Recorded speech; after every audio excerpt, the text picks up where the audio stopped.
Welcome to As the Story Grows. I'm Brian Patton. Today we welcome Shane Handal to the podcast. Shane is the frontman for Philly indie rock band Timelost. Timelost released their new album, Drained, back on February 23rd via Church Road Records. Shane also works for Adam Splitter PR and is responsible for connecting me with so many amazing bands that you hear on this show every week. Shane talks about growing up and the music scene in Florida, the formation and evolution of Timelost, getting started with Adam Splitter, and a lot more. It was great getting to spend an evening having a real conversation with Shane, and I hope you guys enjoy it too.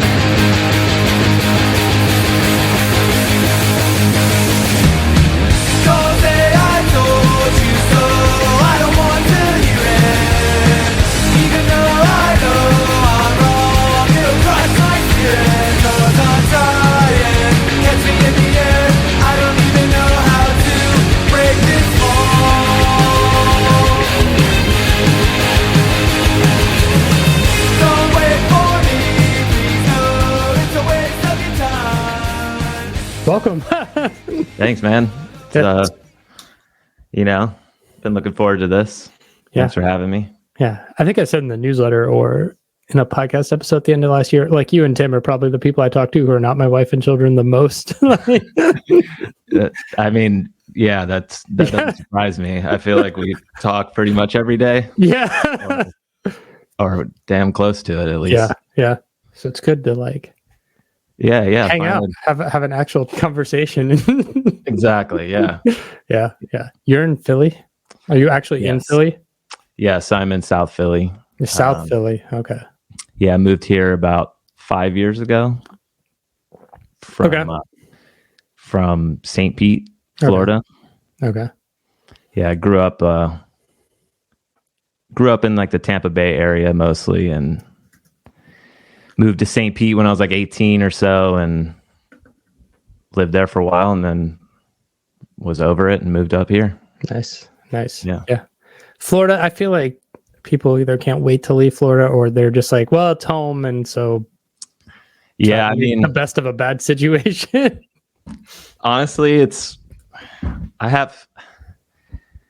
my opinion on Florida is mostly positive, but it's just like, man, it's kind of, you can go deep into what like growing up in Florida is like, I don't know. It's a unique place, and it's beautiful in its own ways, and also horrible in its own ways. Yeah. I mean, you could say that about anything, but I definitely have a love for Florida, and I love going back there. But every time I'm back there, like after, I don't know, 5, 6, 7 days, I'm like, yeah. I think I'm good. Yeah. My wife's from Alabama, and I feel like it's like that at Christmas time or anytime we're down there. It's like, all right, we can go home now. Yeah, I could see that. I mean, I really do like it, and I like going back.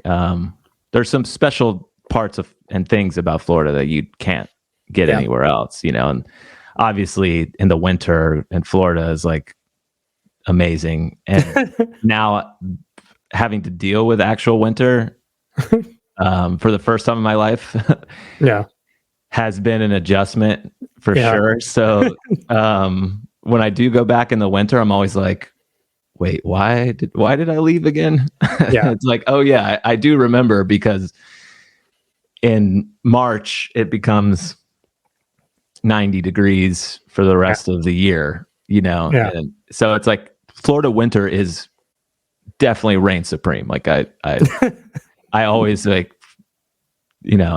always say like, if I could be, we call them snowbirds is what Floridians. And I still, to this day, I'm like, I could probably see myself doing that if I could, if the option is available, like you get it. Yeah. So yeah. And, I have a bunch of friends there.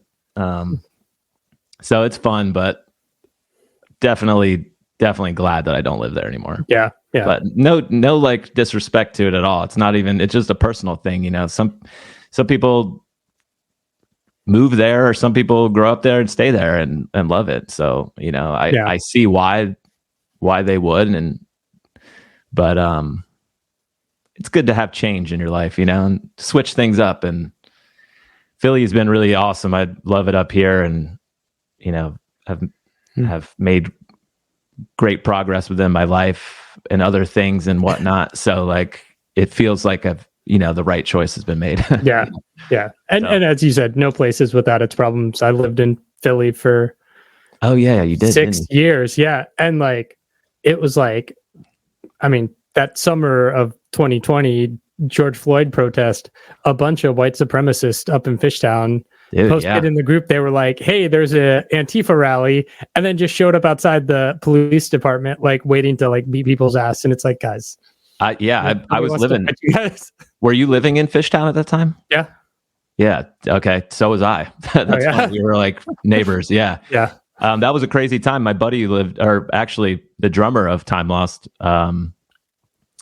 lives in Port Richmond.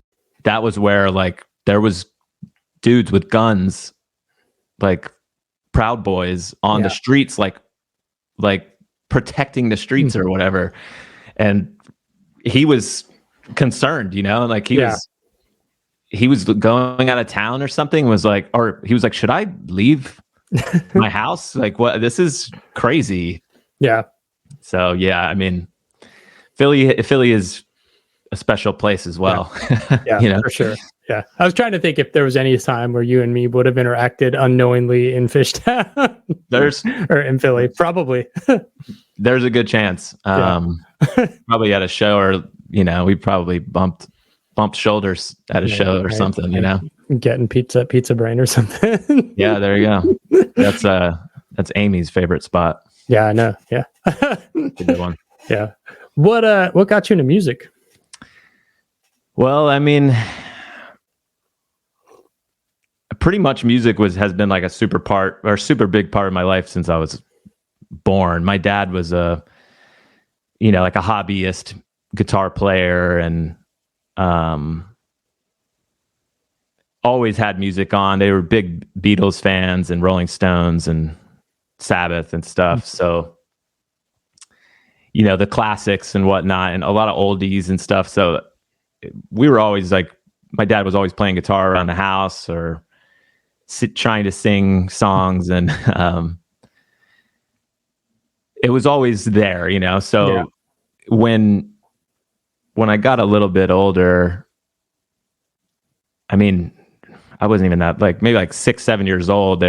My parents were trying to get me to take piano lessons, and that didn't stick, which I wish it did, because I wish I knew how to play the piano now. But but at the time, I was also like trying to just play outside baseball with my friends or something. So like going to like an old lady's house after school to like learn how to play piano was like not on my wish list of things to do. Yeah, exactly. But my older sister she was playing like the clarinet and was in band. And so like I kind of was forced to pick up an instrument like around like middle school. And I started playing like the saxophone, and then I moved to trumpet like a year later because I didn't like that. So like I kind of like always like had instruments, and my dad tried to teach me how to play guitar when I was super little, but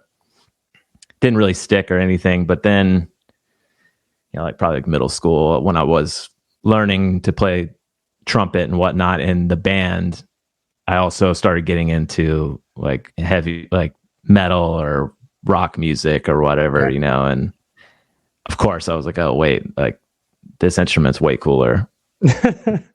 So I started to like learn how to play guitar, and my dad taught me a little bit, and my uncle was a big proprietor of like metal and whatnot, Metallica and all that. So yeah, I had like a lot of family influence of music is very important. You need to play like this is like one of the coolest, best things you could do in your life. And so it was like very much kind of not forced upon me, but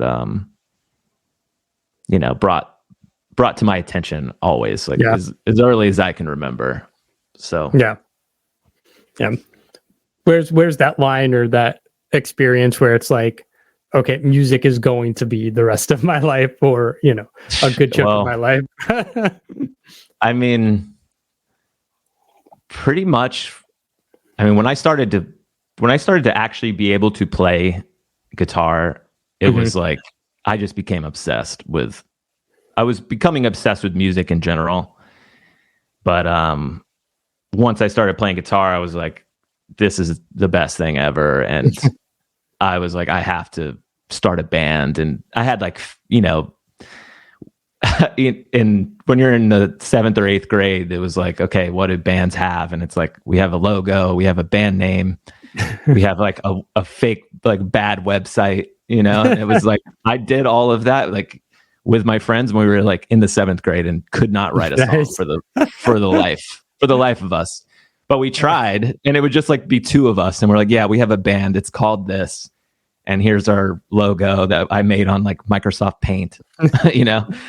So like it started quick. And then by the time I got in high school, that was, you know, and there was local bands. Like 9th grade, I remember specifically, the local scene was very popular at in my high school. It's just like, I mean, it's probably like that everywhere, but there was a scene. And when I saw that there was, you know, seniors and juniors playing in cool bands that people like and go see play, and I was just like, I have to do this. Like, I have to be in a band that's like that. And then it just evolves more and more towards like, oh, now that band is touring. It's like, wait, you can just do this anywhere, and like that's their lives. They get $10 a day to ride in a van and play music every night. I was like, that I have to do that. Yeah. So it just, I think high school really is when it cemented. Like, I remember all the time just like staying, like not being able to sleep because I'm just like thinking about how cool it's going to be in a band, and like how I have to like make that happen and stuff. So it very much was like an addiction and excitement from a super early age that really has never died. And, you know, it's kind of still going. Yeah. Was there a specific like genre or scene you were drawn to at that time, be it punk or metal or just like whatever you could get your hands on? Well, honestly, I mean, I grew up in like suburbs of Tampa. So the town that I grew up, or that I mostly grew up in, was essentially, I mean, it's like Brandon, Florida, Valrico's technically. And it was where like the cool bands were all like metalcore, hardcore, and like indie rock, which, you know, now is like emo, I guess, or whatever. I don't know. But it was, so that was what I was drawn to, because that's what the older kids were doing. And there wasn't really a big punk scene or metal scene. I mean, the metal was hardcore. And that to me, like I was into Metallica and stuff like that, but I'd never heard hardcore until I got to high school. And I was like, oh, this is even heavier than Metallica. They're like screaming and like breakdowns, and like I'd never heard anything like that. So I was stoked. I was like, this is even heavier. So I got into that. And, you know, it's like the classic Florida, you know, like Under Oath was from my town, then like Anberlin, and From First to Last. Like, so it was like very much like that 2000. I was in high school in 2002 was my freshman year, I think. So it was like, super scene, hardcore, indie, whatever, like Copeland. All these bands were all from like Florida or like the general area. So that was like all there was. It wasn't until I graduated high school and went to college in St. Pete and had some friends who were into punk and like the like more underground actual metal, like I guess actual metal, like more like sorry, I guess more like death metal or crust punk and doom sludge, like all that shit was like super popular. And that was when I started to kind of, my music taste sort of changed. But in high school it was definitely, that was the scene. If you wanted to be in a band in high school, you had to play either hardcore or indie rock. And I had two bands, and it was the same people in both bands. And we would play one was a hardcore band and one was like an indie rock band. Nice. And there were times where we would play the show as the indie rock band, and then like at the end of our set, like people would be like, play the other band. And so we would end up playing like 3 songs from our hardcore band to like end our set.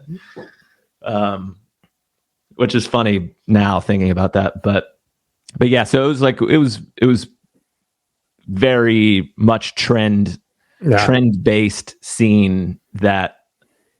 That's all there was. They're like, I mean, there was like a punk scene, but my friends in my like high school, that was not what you were into. Yeah, no one was really, I don't know, for whatever reason, no one was really into it. There was a punk scene in Brandon, but I don't know, maybe we just didn't make friends with those people or what, I don't know. But yeah, I kind of missed all of that. Which, you know, the following years I was kind of annoyed by that. I'm like, man, this music rules. Why was it only like this trendy like scene hardcore shit when I could have been listening to like Black Flag and you know, I don't know, whatever. It is what it is, you know, like I'm happy that I had a scene and was able to get excited about being in a band and starting a band and whatnot, you know, whether or not I'm super proud of the music that we had.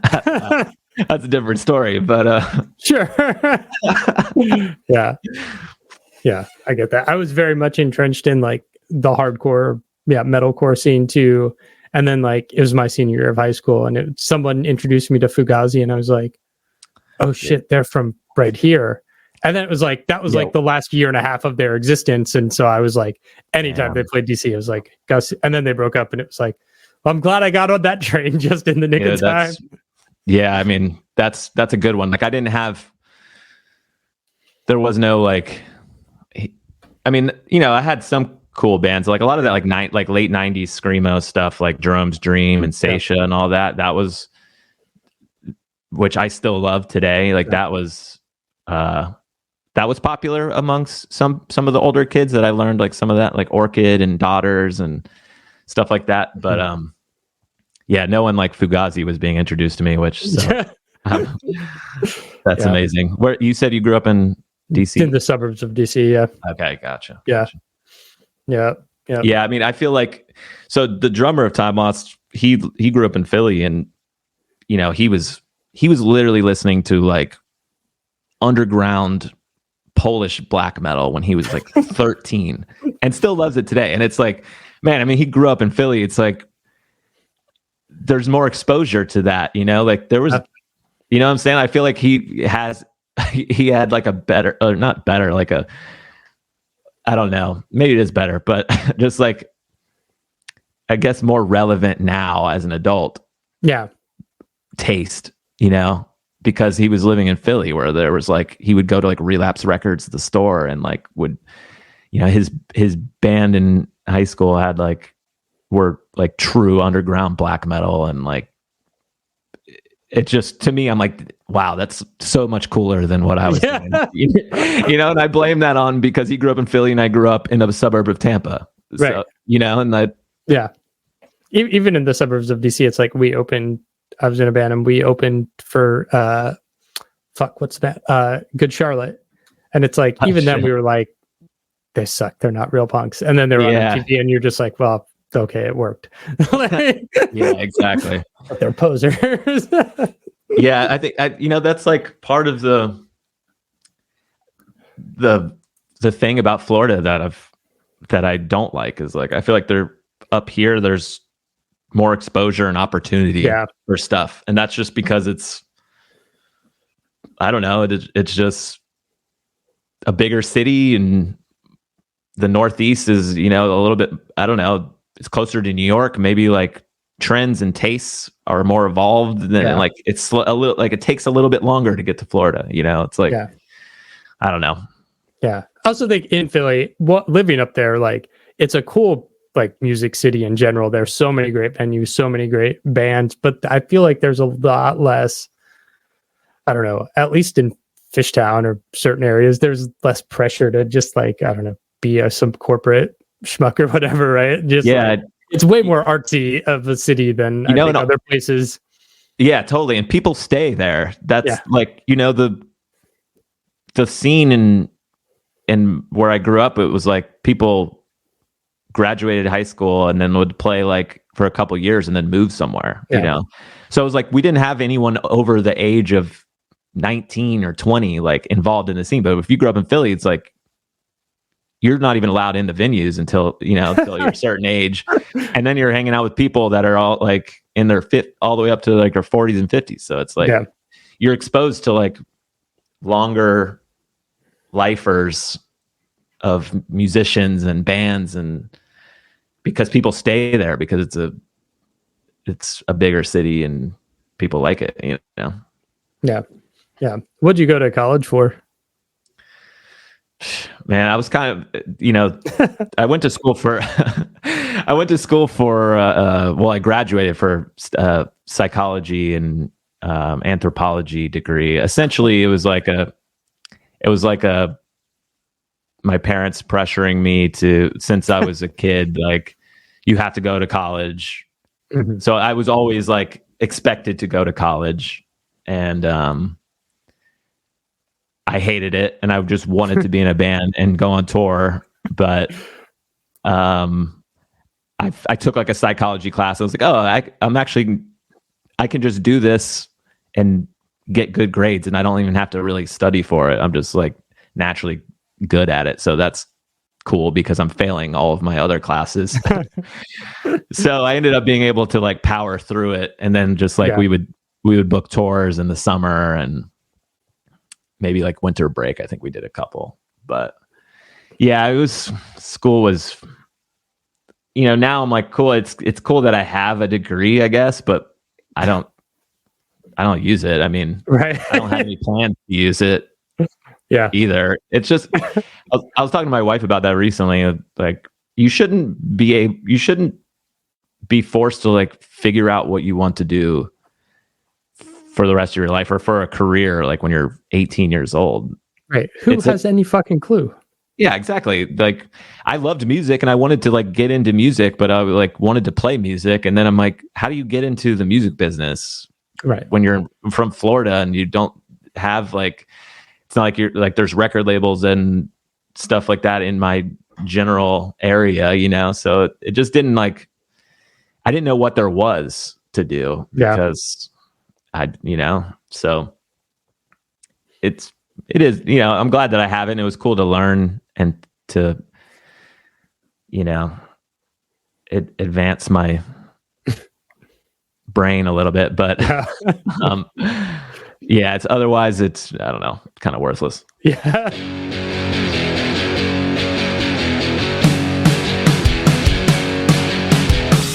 Voices through an empty cage, rattling in my face and straight to waste. There's a feeling I can't shake. Maybe you'll finally see it at my way. Let's talk about Timelost first. How'd this project get started?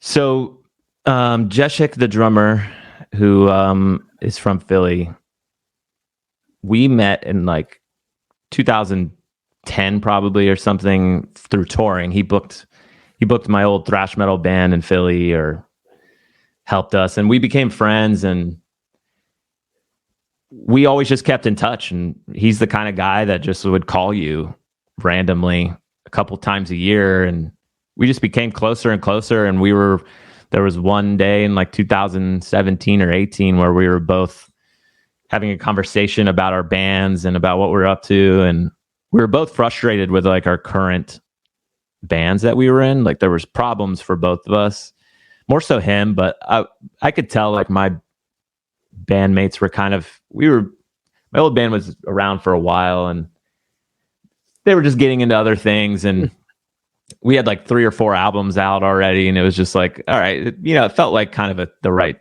time to kind of do something different anyway. Yeah. But he was just like, man, he's like, he was like me, like to where we were both like kind of the leaders of our bands. We were always the one who would book the shows, book the tours, make sure everyone's coming to practice, you know, get the artwork done, write the songs, pretty much do everything. And so we would always talk on the phone. We're like, man, if we were in a band together, this would be awesome. It would be so much easier because we had such like-minded goals and everything. So we were just talking and we were just like frustrated. And I was like, dude, what if we started a band? And he was like, I mean, I'm down. Let's try it. And it took us about like a year to actually finally try and for real do it.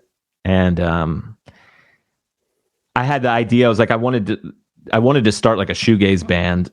And this was like 2017 or so. And I didn't really know how to I didn't have any songs or anything. And he was not like super into shoegaze by any means, but he's an amazing drummer. And so he liked shoegaze and was like, dude, write me some stuff, send it to me and I'll see what I can do. So I just kind of wrote this blank canvas of a song, just guitar riffs, and emailed it to him.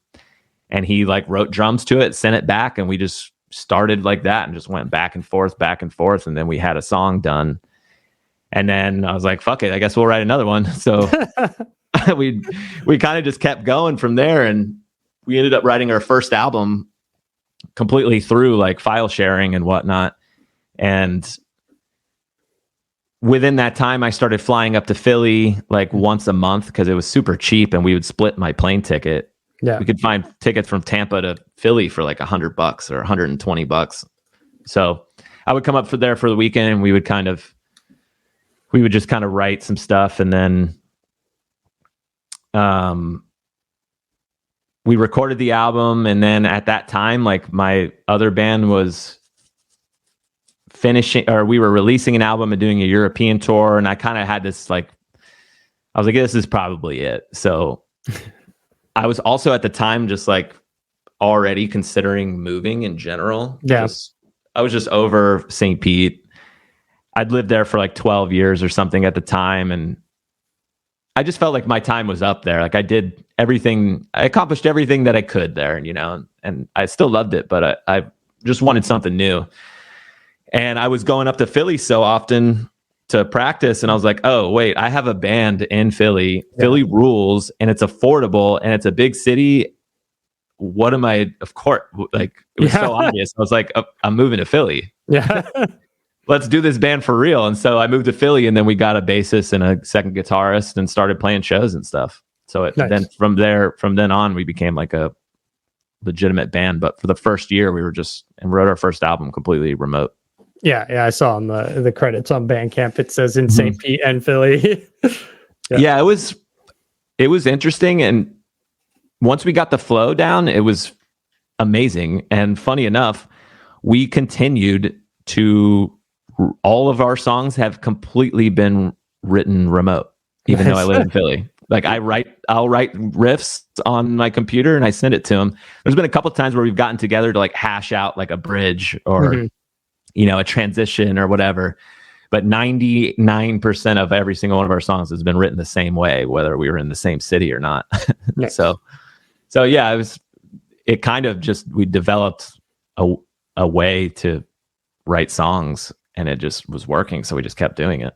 Nice. Did you have to spend some time finding your voice as your literal singing voice as a vocalist? Because yes, that first album, like vocals are a little buried and like very monotone.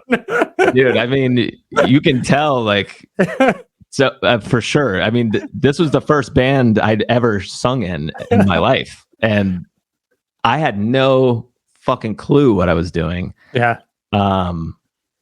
The first album, that was the first time I'd ever sang on anything in my life and just kind of worked through it and just tried to like find what worked.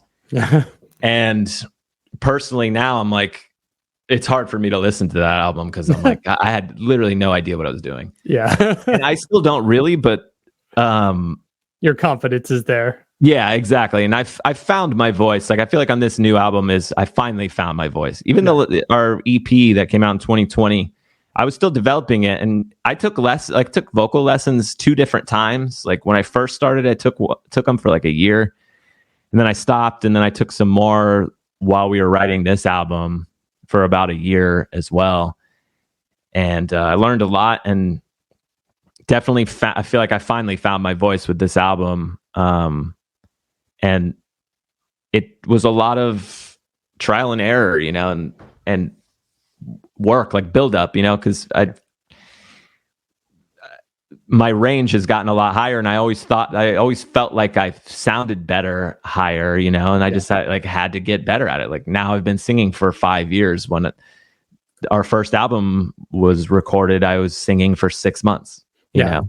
So it's like, for me, who's learned multiple instruments in their life, it's like, yeah, of course I'm better. Like 5 years. Right. I'm now singing for 5 years. It's just like playing the guitar for 5 years. Definitely better than 6 months. Yeah, it's a muscle you got to build up. Yeah, and honestly, like learning how to sing has been the craziest instrument I've ever learned how to play, because it's completely like metaphysical. Yeah, my vocal coach, this last one, she was amazing. She really taught me a lot about, breathing and where your voice comes from. And it's like from your stomach, and, and it's all like, she's like trying to like teach me this certain things. And it's all like this stuff that's inside of you that you can't like even really explain what it is, but all of a sudden it clicks and it works. And you're like, holy shit, that's amazing. Like, it's not just like, a guitar where you put a finger on a fret. Yeah. It's like you're doing it like with your mind inside of your stomach to like be able to push something that makes it sound more clear or whatever. So it was like a wild experience for me of like, this is a crazy instrument. Yeah. It's been fun though. I really like it now. And so it's fun.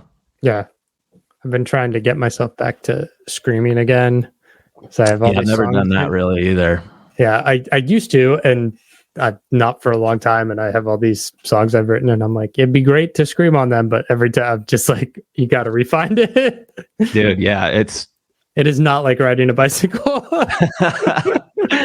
No, it takes a lot. I mean, honestly, we haven't played in a while, and we started practicing again because we were playing our album release show soon, and I can definitely tell that I have not been singing for like 7 months. It definitely is a muscle that I have to work, so I can imagine, especially with screaming too, it's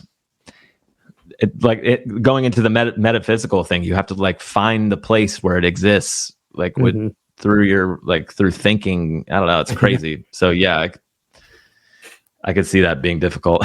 Yeah. How'd you guys get connected with Church Road Records? You know what? It's nothing crazy. One of our buddies in Germany, we were looking for a label, and he was a friend of ours, and he knew about Church Road or saw like something on Instagram about him, and was like, hey, check this label out. Maybe they'd be interested. I emailed him, and Justine immediately was like, I love this. Do you guys want to release it in February? We're like, holy shit, that was easy. Yes, done. Like that's cool. So it was like nothing crazy other than like a recommendation and one quick email, and she liked our stuff, and there the rest is history. And they've been amazing. And she said after like with our EP, she's like, hey, whenever you guys write some more stuff, like, we love to keep working with you. I was like, cool, you guys are amazing. So let's keep doing it, New album's called Drained. Where'd the title and concept come from? Well,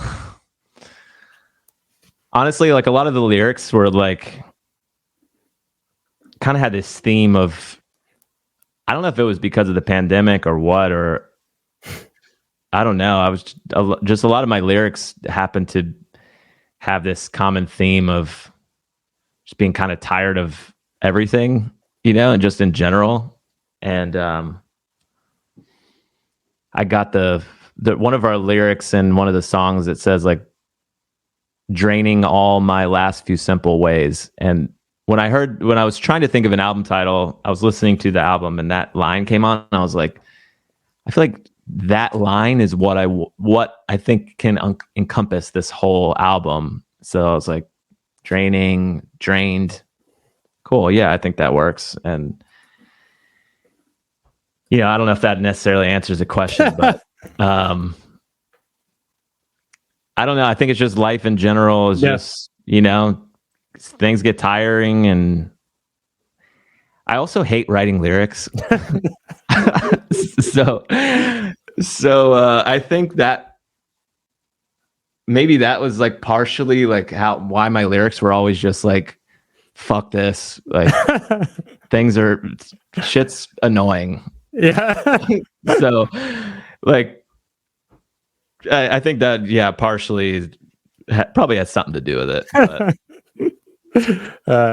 Who did the album artwork? My beautiful wife did that. Nice. Did the artwork actually. Yeah. She's an amazing artist, and we were talking about album art. I was talking to her about it, like when the album was like written, and I was telling her, I was like, I would love for you to do the artwork if you have the time. And she's in school and like kind of has a crazy schedule and stuff, but she agreed to it, and I was like, I don't really know what I want, but I have some ideas. And she was like, cool, just let's shoot all this stuff down and I'll see what I can do. And she came up with this like crazy clay guy on a chair on fire. And I was like, that is absolutely perfect. Nice. So it ended up working out great. Like she really took what my like vague ideas and turned it into something like really, really sick. Yeah. That's cool. Yeah. That's cool. Let's talk about Atom Splitter. How'd you get into the public relations side of music? Well, so Tim is an old friend of mine. He actually, I think I might have told you this before, but he released my old band from Florida's first album on vinyl. The band was called Set and Setting, and his label was called Science of Silence Records. And we became friends, and we've kept in touch. And during the pandemic, before the pandemic, I was a bartender. And so during the pandemic, everything was shut down, and I was unemployed. And not that I disliked being unemployed and getting paid, but I was just like, I don't ever want to fucking go back to bartending ever again after taking such a long break. And again, it was like me being back in college. I'm like, I want to do something in music. This is like all I've done with my life, like what can I do? And, I've been managing all my bands and doing press stuff on my own. And I was like, oh yeah, duh. Maybe I could do this. And then I was like, oh yeah, Tim also does this for a living. So I hit him up, just like asking for his advice on stuff. And he's like, we might be needing some help soon. I was like, yeah, I'll do anything to get into this. Like, whatever you need, let me know. And so he introduced me to Amy, and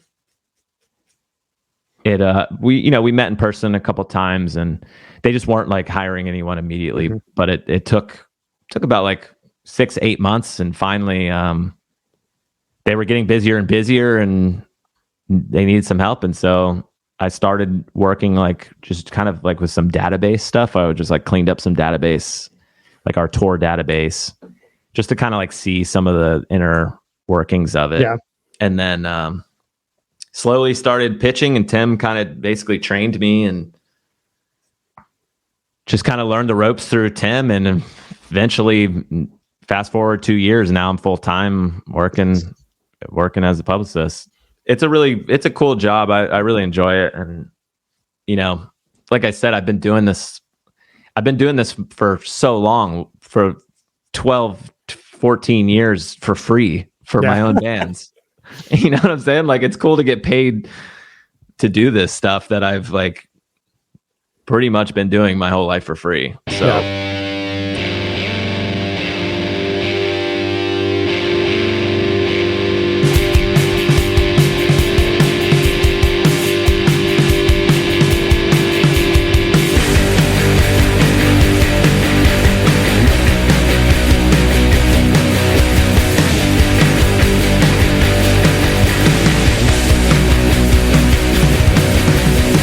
Remember when things used to be exciting?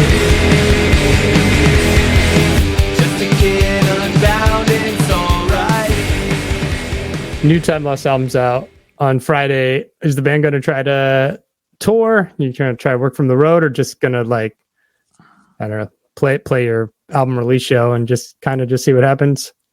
You know, I'm not totally sure. We want to play more, and we're hoping that we, you know, get some offers to play more. The drummer that I've talked about, he's also in a couple other bands, and one of them is called Sonia, and they are doing very well. And I'm actually filling in, playing bass for them. I did it on a tour earlier last year, and I'm going to Europe with them in a couple months and playing with them. They are doing like exceptionally well, and he's just insanely busy at all times. Yeah. Like, the dude sleeps for like 5 hours and works, and then is just doing band stuff all the time. It's just nonstop. And so like, I'm like, man, I don't even know what we're going to be like how available we are. You know, I'm doing 2 weeks with them in Europe, and then the band is actually flying to straight to Portland, Oregon, to start a 4-week or 3.5 week US tour right after. And I'm like, I can't do both. So that's too much to work. Yeah. Like I'm working full time now, and I can't like ask off for 6 weeks, and then trying to work for 6 weeks straight while on tour just sounds nearly impossible. So I'm only doing part of it, but that's like their schedule is just like that. They're really trying. They're going for it, and I'm really stoked for them. So, you know, how much time is Timelost going to be given? I don't know. Will we try and I want to try and play shows, and you know, hopefully people like the album and we get asked to play. So we'll see. Yeah. But it can kind of exist where it can have this digital footprint and fandom and vinyl or cassettes for whoever. And, you know. Yeah, exactly. You know, we wrote this album, we spent a lot of time on it, and I wanted it to be out, you know, no matter what, whether or not we were going to be actively touring on it or whatnot after or not. You know, it's like, we felt it needed to be properly recorded and released. And honestly, it took us a year to get it released. So like a lot of things have changed over the last year, even when we recorded the album to releasing the album, you know. Yeah. It's just time and shit changes, you know. So yeah.